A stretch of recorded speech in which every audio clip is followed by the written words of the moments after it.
Bueno, y en este día viernes 18 de febrero estamos con nuestro podcast constituyente en una semana. Uno a veces siente que todas las semanas son claves, pero si una semana es clave es esta, porque es la semana en que el Pleno de la Convención Constitucional comenzó a votar ya las normas. De hecho, el día de ayer, día jueves 17, uno entiende que lo que se votó, los artículos que se votaron ya van al texto, el borrador, digamos, que se va a elaborar y que se va a someter a la votación de la ciudadanía. Por lo tanto, estamos entrando ya en tierra derecha y cosas que están ocurriendo ya son concretas, ya son firmes. Y por eso que en esta edición de hoy con Marcela Cubillos y Germán Concha, como cada viernes, es un momento muy importante y muy especial. Muchas gracias por estar con nosotros nuevamente en un día viernes, en la mañana de febrero. Marcela Cubillos, como siempre, ¿cuál es tu mirada, cuál es tu visión, cuáles son, a tu juicio, los momentos más relevantes de esta semana en la convención? Bueno, hola a todos. Yo creo que en los dos temas que se votaron esta semana, uno que es sistemas de justicia y otro que es forma de Estado, hacer como un barrido de lo que es relevante. La gente tiene que entender que aquí son distintas instancias. Se vota en general, que es un trámite que ha resultado ser bastante inútil porque se vota en general cada artículo y después se vota 2 días después en particular el mismo artículo. Pero si un artículo no conseguía los 2/3 en general, tenía que volver o sea, era rechazado, tenía que volver a la comisión. Y después cuando se votan en particular los artículos, si consiguen 2/3 ya son texto de la propuesta constitucional. Si no consiguen 2/3 y no consiguen ni siquiera la mayoría, mueren. Pero si consiguen la mayoría, vuelven para ser presentados de vuelta con una nueva redacción. Es la La segunda mayoría vía que simple. tiene. Claro, y esa es la segunda vía porque si ahí no consiguen 2/3, mueren ahí. ¿Qué pasó? Yo diría que lo esencial en los sistemas de justicia que se votó, primero es que se acaba el concepto, pero que no es solamente un concepto de poder judicial. Eso se aprobó incluso en particular ayer, que ya no se llama poder judicial, no se llaman tribunales de justicia, sino que se llaman sistemas de justicia. La verdad es que uno dice que ni Venezuela llegó tan lejos, porque Venezuela tiene un capítulo en que habla de poder judicial y sistemas de justicia, pero no elimina poder judicial. Y no es un tema semántico para que la gente entienda. Es bien distinto considerar a la justicia como un poder del Estado, dentro de la separación de poderes en una democracia liberal que equilibra, que es contrapeso al poder político, a considerarlo un sistema más. Pero que eso ya se aprobó y ya es texto, sistema de justicia. Lo otro grave que se aprobó en esto es que se le da instrucciones a los jueces. Nosotros conocemos en el Estado Democrático de Derecho, ¿no es cierto?, que los jueces votan de acuerdo a la ley, y esa es la garantía que tienen todos los ciudadanos, y una certeza jurídica, justicia ciega se llama, ¿no es cierto?, que es la ley la que te juzgan de acuerdo a la ley. Bueno, ahora ya no. Otro artículo que ya quedó escrito, es que los jueces tienen, en cualquiera sea su competencia, tienen que resolver con enfoque de género. ¿Qué es esa cuestión? ¿Te fijáis? O sea, instrucciones a los jueces, cuando la verdad que basta que digan, y necesario que digan, que fallan conforme a la ley. Eso ya también quedó escrito en la propuesta porque se aprobó también en particular. Otra cosa que se aprobó también en general y particular es esto del pluralismo jurídico. Se aprobó, pero no se aprobó la forma en que se implementa. Pero ya se aprobó que van a existir entonces distintos sistemas jurídicos, unos para indígenas y otros para el resto de los chilenos, lo que la gente ya empieza a preguntar, ¿esta es una constitución para los indígenas o es para todo el país? Y esto es muy grave la forma en que se ha dado. El artículo original decía que coexistían dos sistemas, o sea, más de un sistema, porque pueden ser muchos, o sea, cada uno por pueblos indígenas, en igualdad de condiciones, y no había ni siquiera una derivación a la ley, ni siquiera un límite. Yo lo dije ahí y lo vuelvo a decir. Incluso Bolivia, en su constitución, es mucho más cuidadoso porque establece la justicia indígena campesina ellos y lo deriva en una ley, en la misma constitución que la ley de deslinde jurisdiccional. Y esa ley le pone cualquier cantidad de límite, excluye de la justicia indígena delitos de la gran parte del derecho penal, incluye muchas ramas del derecho, en materia civil también muchísimas. Entonces, esto era bien loco, el texto inicial, en que decía dos sistemas de justicia o más coexisten en igualdad de condiciones. Bueno, se aprobó ayer que va a haber pluralismo jurídico, pero no se aprobó bajo qué fórmula, y eso volvió a la comisión. Pero es muy difícil que no vuelva de una manera bastante similar por la presión y el dominio que han ejercido en esta convención los pueblos originarios. Entonces, la verdad que la gente tiene que entender que usted va a ser más o menos responsable de un hecho según sea indígena o no indígena. O sea, y eso está bien, hay países que ya han ido avanzando en materia de pluralismo jurídico, pero con muchísimos límites y con muchísimas restricciones y siempre sometiéndolo al final a la legislación común, y exigiéndole respeto a los derechos esenciales. Eso más o menos en sistemas de justicia. Y después en forma de Estado, que yo diría que es lo más grave de lo que se ha aprobado, porque ahí sí que nos cambian el país. O sea, podríamos decir que el día antes, no sé, éramos un determinado país y amanecimos completamente distintos después de esta aprobación. Si antes o hoy día somos un Estado unitario y descentralizado, pasamos a ser un Estado regional, plurinacional, intercultural, que no son solo eslogan y conceptos. ¿Te fijas? O sea, si hoy día Chile se divide en regiones, la propuesta nos divide en regiones autónomas, comunas autónomas, autonomías territoriales indígenas y territorios especiales. Si antes el orden político era nacional, ahora cada región se puede dar su propia organización política, administrativa y financiera. Cada región se da su estatuto, o sea, cada uno tiene su mini constitución, aprobada por estas asambleas legislativas regionales. Todo esto se aprobó en general. Lo único que no se aprobó fueron las competencias específicas de las asambleas legislativas regionales, pero asambleas legislativas por región se aprobaron. Entonces, aquí lo que se hizo en grandes términos no tiene nada que ver con descentralización, no tiene nada que ver con desconcentrar poder, se le dio mucho más poder a los políticos, mucho más burocracia, y se crea un sistema que es completamente inmanejable. Y aquí sí, lo vamos a conversar después, pero en el centro de esto y en lo otro está la división del país. Por un lado, en identidades por origen, y acá para fomentar discursos identitarios entre regiones, porque obviamente que las regiones tienen realidades muy distintas, y esto lo único que hace es favorecer ese discurso identitario de unas regiones contra otros. Termino con esto, piensa que llegaron al límite de proponer en su propuesta, que se aprobó, un artículo en que a ti te aseguran que tú en realidad siempre vas a poder circular libremente entre una región autónoma y otra. Oye, pero de verdad que cómo vamos a tener que agradecer ese artículo si Chile es uno solo y un solo territorio, pero eso que es tan obvio. En ese microclima de la convención no es obvio que Chile sea un territorio, somos muchos territorios según ellos, y tienen que poner un artículo que diga, en realidad, no, tú vas a poder circular libremente. Germán Concha, ¿cuál es tu mirada de esta semana tan crucial en la convención? Hola, ¿cómo están? A ver, yo, de todo lo que planteaba Marcela, sobre todo lo último, que tiene que ver con la forma de Estado y con la estructuración que se le intenta dar nueva, no podía sino acordarme de la frase que está en el sello de Estados Unidos, e pluribus unum, que es la idea de la Constitución y el sistema institucional americano, hacer de varios uno, porque lo que la Constitución busca, y Estados Unidos no solo es el más conocido sistema federal, sino que es el inventor del sistema federal en el mundo. Bueno, aquí pareciera ser que estamos intentando exactamente lo contrario, que en vez de estar tratando de diseñar un sistema que una al país, que mantenga la unidad de un solo país, aquí lo que está buscando es cómo lo desintegro. Entonces, cada vez que miras más las propuestas, que analizas lo que está haciendo, tú dices, esto no, primero no tiene ningún antecedente concreto, un sistema que funcione en los hechos así. Y por lo tanto, estás diciendo, esto es otro intento más de traer de un laboratorio, que no sabemos dónde está, digamos, pero de un laboratorio un diseño que no se ha aprobado en ninguna parte y que no se ha aprobado con resultados positivos, que sea de nuevo, comparando con lo que hay, mejor que lo que hay.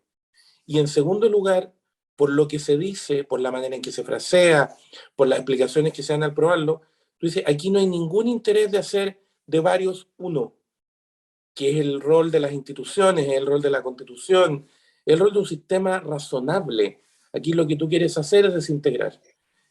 Ya se ha dicho por varios analistas que aquí hay un ambiente, un cierto olor, se podría decir, a separatismo. Es que antes del separatismo incluso, esto es anarquía, si esto no funciona. Hay demasiadas partes donde tú dices, esto no va a funcionar, va a ser una crisis permanente.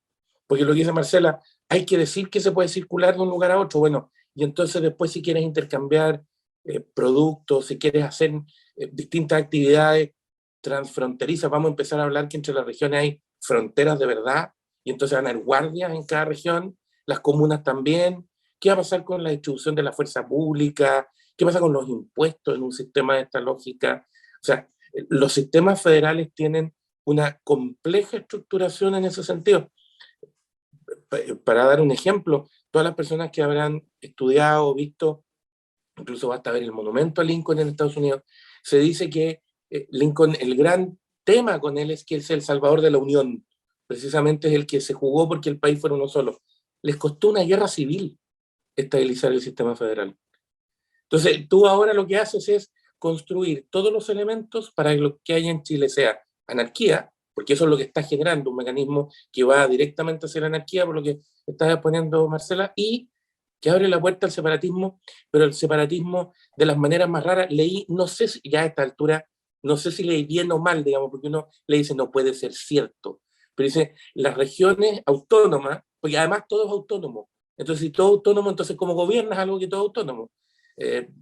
Pero leí que se decía que las regiones podían hacer grupos entre ellos, aunque no hubiera continuidad geográfica. Entonces ya eso es, pues esto sí que ya no sé cómo funciona. Solo concluiría diciendo que recuerdo haberle oído al presidente electo que él quería que cuando dejara el cargo tuviera menos poder que cuando lo entregó. Yo temo que el problema es que con esta constitución no va a tener país. Ese es el tema, no va a haber país cuando tenga que entregar. Oye, sombrío el panorama, ¿qué quieren que les diga? Pero déjenme hacerle una pregunta. Después de lo que ocurrió en esta semana, yo sé que falta todavía porque de las 7 comisiones se han votado contenidos de 2, o sea, todavía falta mucho camino por recorrer, pero hoy día ya a esta altura, terminada la primera semana de convención, distintos analistas, distintos observadores del proceso tratan de decir, bueno, ¿cuál es el meollo de lo que está ocurriendo en la convención? Para tratar de un poco de explicar, porque muchos de estos conceptos son muy complejos para la sociedad en general, digamos. Entonces, a ver, ¿qué es lo que de verdad está ocurriendo? Hay algunos que dicen que lo más complicado, lo más grave es el tema este de la plurinacionalidad, ¿no? Que terminaría un poco lo que estamos hablando recientemente. Otros, veo a Carlos Peña, por ejemplo, hoy día escribiendo en el Mercurio, el propio Mercurio se juega ahí con un artículo diciendo que aquí el meollo son las normas identitarias, ¿no? Que ese es realmente el nudo o el eje más complejo, porque, bueno, se acabaría la igualdad ante la ley, ustedes lo acaban de decir hace un rato, esta nueva visión de la sociedad chilena, de la vida chilena, que es lo que está planteando. Max Colodro dice también hoy día en la prensa que el problema, más bien el meollo, va a ser cuando lleguemos al tema del derecho a propiedad, los recursos naturales, la provisión de bienes y servicios asociados a los derechos sociales, cuestión que aún no entramos, y la tesis de él es que el Partido Comunista, eso es lo que verdaderamente le interesa. Si ustedes tuvieran que decir, cuánto por ti, Marcela, ¿cuál es el meollo de lo que está ocurriendo en la convención? ¿Cuál dirías tú que es? A ver, yo hasta ahora diría que 100% el tema de una constitución identitaria, que divide, uno podría decir, primero una constitución indígena, lo he dicho desde el día 1, porque esta es una convención que está de rodillas ante los representantes de los pueblos originarios. Pero seamos muy claros, ante los representantes de los pueblos originarios que llegaron con una agenda ideológica muy marcada. O sea, esta es una agenda completamente indigenista y la convención de rodillas. Y no se atreve la izquierda, que es la que tiene la mayoría, nosotros siempre nos oponemos, a decirle que no a nada. Entonces, ahí es donde está el tema de lo plurinacional, o sea, ya se acepta con naturalidad, ¿no es cierto?, que somos muchas naciones dentro de un Estado, que son muchos territorios, derecho de propiedad, ya hay indicios, ¿no es cierto?, cómo va a quedar. Tu derecho de propiedad, el nuestro, queda mucho más debilitado que la propiedad indígena. Si no, pueden haber derechos de agua, pero los indígenas sí, obviamente, etcétera. O sea, esto es claramente una constitución al servicio de identidad, por una parte indigenista y por otra de la ideología feminista, pero de la ideología, bueno, indigenista además de una manera muy absurda, o sea, vuelvo a decir, peor que Bolivia, que tiene más del 60% de población indígena declarada por el censo. Entonces, ¿de qué estamos hablando? O sea, es completamente irracional lo que está pasando en este texto. Y otra, en el tema del feminismo, lo mismo, porque una cosa es apuntar, ¿no es cierto?, a la proyección de mujeres, todos estamos de acuerdo en ayudar a que puedan participar de la mejor manera posible, en avanzar en paridad, etcétera, pero algo muy distinto es que tú tengas durante todo el texto constitucional este cruce identitario de género de manera tan irracional como es darle instrucciones a los jueces como tienen que fallar. ¿Qué significa fallar con perspectiva de género, por ejemplo, en la justicia de familia? ¿Qué significa eso? O sea, ¿qué va a hacer un juez cuando tiene un juicio entre una madre y un padre? ¿Qué es lo que es fallar con perspectiva de género? Entonces, es brutal lo que se está haciendo en identidad. Y el problema es de fondo, para que la gente entienda también. Aquí el Partido Comunista abandonó, ¿no es cierto?, hace años la lucha de clase, pero la cambió la ideología comunista, porque ya no es el Partido Comunista, porque es una ideología compartida por varias más izquierdas, por las identidades, porque es dividir. porque las identidades por definición son de unos contra otros, no unen.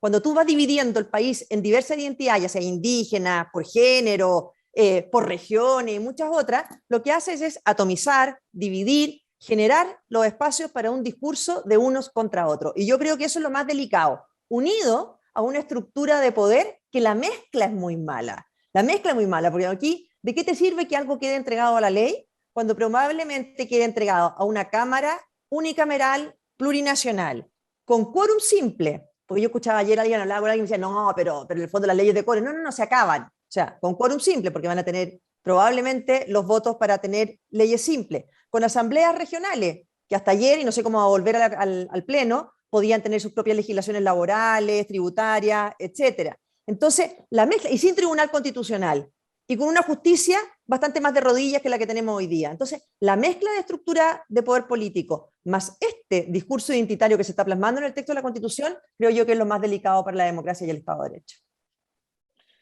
Germán Concha, para ti, ¿cuál es el meollo, cuál es el eje de lo que está pasando en la convención? A ver, lo que pasa es que cuando empezó este discurso hace años atrás, en términos de que había que cambiar la Constitución completa, que no se trataba de una reforma a ciertas instituciones o a tales o cuales disposiciones, como había sido la discusión hasta el año 2005, sino que esto era todo. Lo que se planteó fue que se requería un proceso destituyente. Recuerden que esa era la expresión, que hay que hacer un proceso destituyente, que tiene mucho que ver con la lógica de la deconstrucción. Aquí lo que hay que hacer es desmontar lo que hay, porque yo entiendo que lo que hay, yo no, el que lo propone, entiende que lo que hay es un sistema que produce los males enteros de la sociedad. Por lo tanto, si yo quiero un Chile nuevo, y aquí uso la expresión típica de la izquierda, que siempre andan tratando de construir el hombre nuevo, no han logrado decir cuál es, ni ha aparecido en ninguna parte, pero siempre andan tratando de construir el hombre nuevo. Bueno, si quiero el hombre nuevo, ese hombre nuevo solo surge si yo desmonto todo lo que hay. Entonces, aquí, todas estas cosas que se han planteado, las nuevas maneras, el posmarxismo, los nuevos grupos, los reemplazantes del proletariado clásico, que son estas identidades, que es la manera del marxismo de tratar de reflotar cuando el sistema y la historia le demuestran que su tesis de que el proletariado iba a ser cada vez más pobre, etcétera, que no funciona, entonces van a estos nuevos grupos. Todo esto está junto. Tiene razón Max, lo que tú citabas de Max Weber, pero espérate que empecemos a discutir, o que empiecen a discutir los derechos fundamentales, lo que va a pasar en materia de derechos sociales, etcétera. Ahí viene otra conversación, pero que todo encaja en esta idea de que tengo que desmontar. Yo creo que aquí está, si uno quisiera usar una frase central en esta materia, lo que se ha dicho por varios, que la Constitución establece el mundo de Caín, entonces hay que desmontar el mundo de Caín. Para los que no se acuerdan, la frase sí, me va a tomar 2 minutos, perdón, pero me va a alargar 2 minutos para explicarla, para que se entienda de lo que estoy hablando. Esta idea de que está en la Biblia, cuando Yahvé le pregunta a Caín por su hermano, ¿qué pasa con tu hermano? Y Caín contesta, ¿acaso soy yo el guardián de mi hermano? Y entonces ven, el sistema, la Constitución, el orden institucional lo que hace es defender el egoísmo, porque la respuesta es egoísmo puro. La imagen es muy bonita, es muy gráfica en ese sentido. Lo que pasa es que está muy, muy tergiversada, porque la historia empieza antes. Lo que ese cuento nos ha dicho, porque ese es un cuento, porque altera la historia verdadera que está en la Biblia, la historia de verdad es que Caín a esa altura ya asesinó a Abel, porque Caín es el primer asesino, y asesinó a Abel por envidia, porque el problema de Caín es que Yahvé prefería los sacrificios de Abel a los de él. Y entonces Caín resiente, envidia y resiente, y como la envidia, y esto el psicoanálisis lo ha demostrado, se satisface solo destruyendo lo envidiado, porque no es que yo quiera tener lo mismo, es que a mí me molesta tanto lo que envidio que lo tengo que destruir. Entonces mata. Entonces el mundo de Caín no es un mundo de egoísmo, es un mundo de envidia y de resentimiento. Y eso es muy peligroso, porque la envidia y el resentimiento es un sentimiento que tenemos los seres humanos todos muy cerca. Es muy fácil que caigamos en él. Y como principio social es muy grave, porque desata lo peor del ser humano. Y lo que hay aquí es un esfuerzo por ir hacia el mundo de Caín, pero es el mundo de Caín de verdad, que es el mundo de Caín que se basa en la envidia y el resentimiento. Si la respuesta de Caín, ¿acaso soy yo el guardián de mi hermano?, no es la respuesta de un egoísta, es la respuesta de un asesino que está tratando de ocultar lo que hizo. Y tú miras todo lo que está pasando. Dice, ¿qué es lo que hay de común en todo esto? Ideológicamente, un esfuerzo por exacerbar la envidia y el resentimiento todo lo más que se puede. ¿Para qué? Para dividir, para fragmentar, para poner a unos en contra de otros. No es nada nuevo frente a la ideología marxista, pero eso es unos en contra de otros. Por eso te decía al principio, aquí no se está tratando de hacer de varios uno la clave del éxito de Estados Unidos, sino que desintegrar al uno que tenías. Ese es el objetivo al final.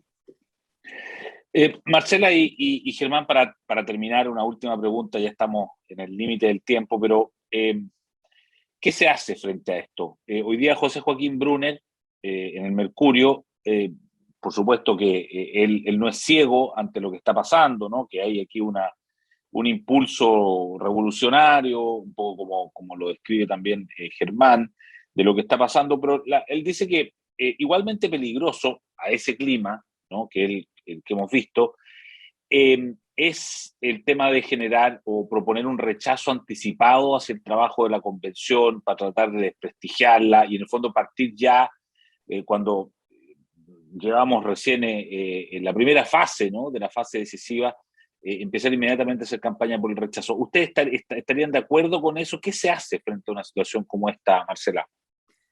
Sí, a mí no me gusta la discusión prematura en esto por una razón muy, muy fundamental. El plebiscito de salida es de una naturaleza completamente distinta al plebiscito de entrada. Entonces, todo eso del rechazo, el rechazo anticipado, eso era un plebiscito inicial de este tema.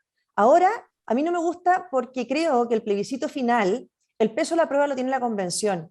Aquí la gente no le dio un cheque en blanco a los convencionales, les dio una tarea por un año de hacer una propuesta constitucional y por lo tanto es esa propuesta la que va a ser sometida a evaluación de la ciudadanía. Entonces me parece que cualquier cosa que empiece a distraer de antes, el que la gente evalúe ese texto y la pega de los convencionales, confunde, politiza, reduce los apoyos, etc. Entonces yo siento que aquí no, que aquí lo que hay que hacer es seguir avanzando, que la gente se entere de lo que se está legislando y que al final pueda hacer una evaluación de decir, a ver, les entregamos aquí una pega, ¿me gusta o no me gusta el resultado de su pega? Porque ese plebiscito no va a tener nada que ver con la Constitución del 80, que fue un plebiscito, la verdad, el de entrada, sino que aquí hay gente que lleva 13 años diciendo que quería hacer una constitución nueva, que lo quería hacer a través de una asamblea constituyente. Bueno, aquí han tenido asamblea constituyente con normas anómalas para elegirse, han tenido un año, me gusta o no me gusta la pega que hay. Y la gente va a tener que entender que no hay ningún drama si no le gusta la pega que le ofrecieron, porque precisamente